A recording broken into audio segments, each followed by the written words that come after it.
Hey there, it's Kat and this is Brews and Reviews.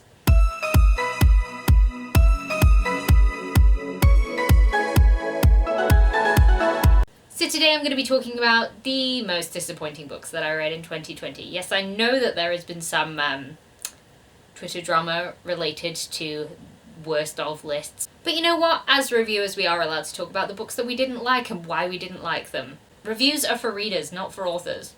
Sorry, not sorry. So I have 5 books on this list because I'm purposefully not including books that were on the Black Shelf project because I kind of knew that they weren't going to be like high quality literature when I picked them up. So yeah, we're just going to be talking about 5 books that I had problems with. And I actually only have 2 of them here with me because I unhauled 3 of them, so oh well. So the first book on this list is Bombproof by Michael Robotham. This book is about a guy who becomes involved in terrorist activities. I don't really know. I ended up DNFing it because all of the characters were totally awful people. I had really high hopes for this book because I'd read another book by the author and I gave it 5 out of 5 stars.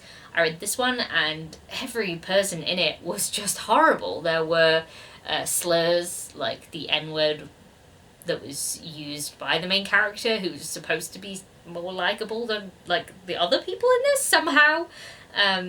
There were pimps and prostitutes that were spoken about in a just horrible way. I mean, I've got no problem with sex work. People can do that. Go you if that's what you want to do. But like the way that it was discussed in this book was really horrible. It was not pleasant. There's a lot of drug use, just general, just horrible things. I didn't like it at all. So I was very disappointed in that because I had high expectations for it and it turned out to be a pile of garbage. So I DNF'd it and then I unhauled it.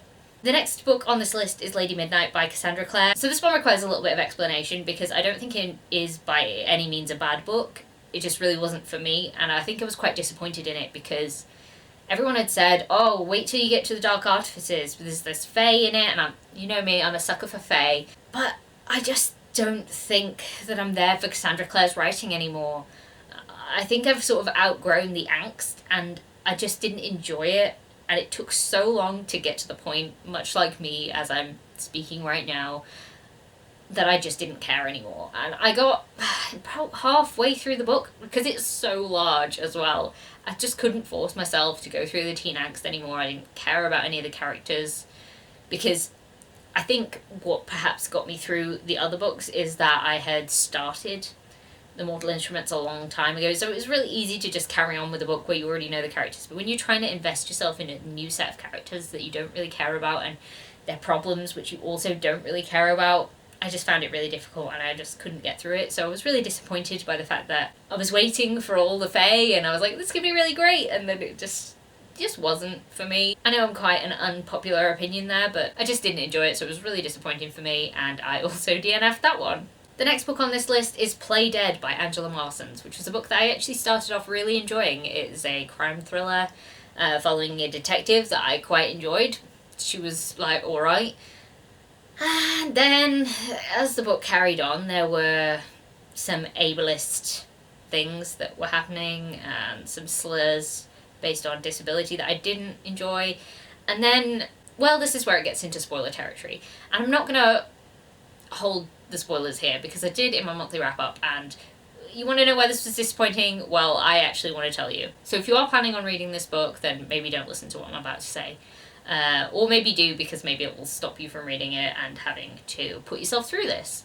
So the killer in this book was forced to pretend to be the opposite gender by someone who was a parental figure to them.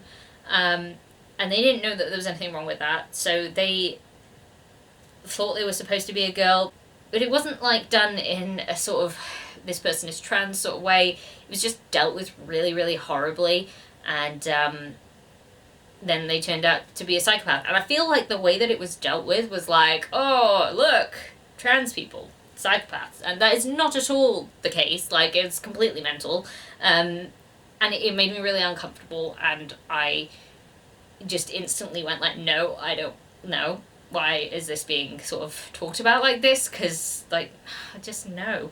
And I thought, maybe, is this like a really old book? No, it wasn't. I think it's only about 10 years old, and It just made me feel really icky when I was reading it, because I don't think that it was dealt with in a way that even made any sense, and I don't think it was very respectful, and there was never confirmation of whether this character was trans or wasn't trans. Obviously they had gone through a fair bit of trauma in their early life, but the way that it was sort of dealt with was like, trans people bad, and I didn't like it, so like, no.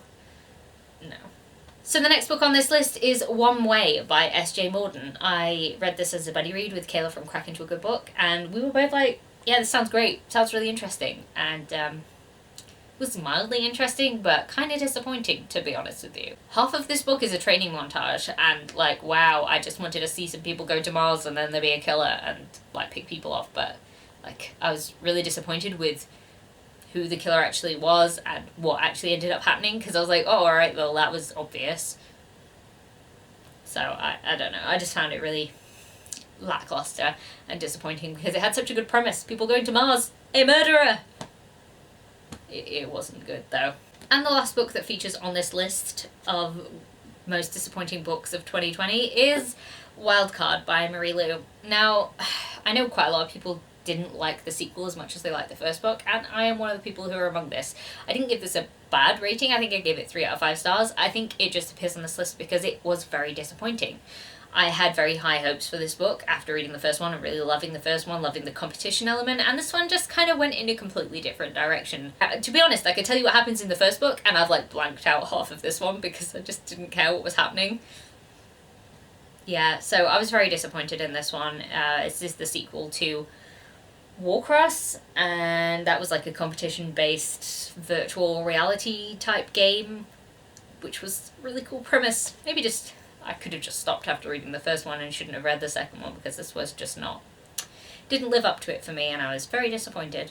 So there we have it, those are the books that I found most disappointing in 2020. What books did you end up finding disappointing? And I don't mean worst books, because like, I read some really bad books this year, but I kind of went into them with lower expectations, so they were less disappointing to me. Anyway, that is that. If you like this video, please leave a like, comment, subscribe, and I'll see you in the next one. Bye!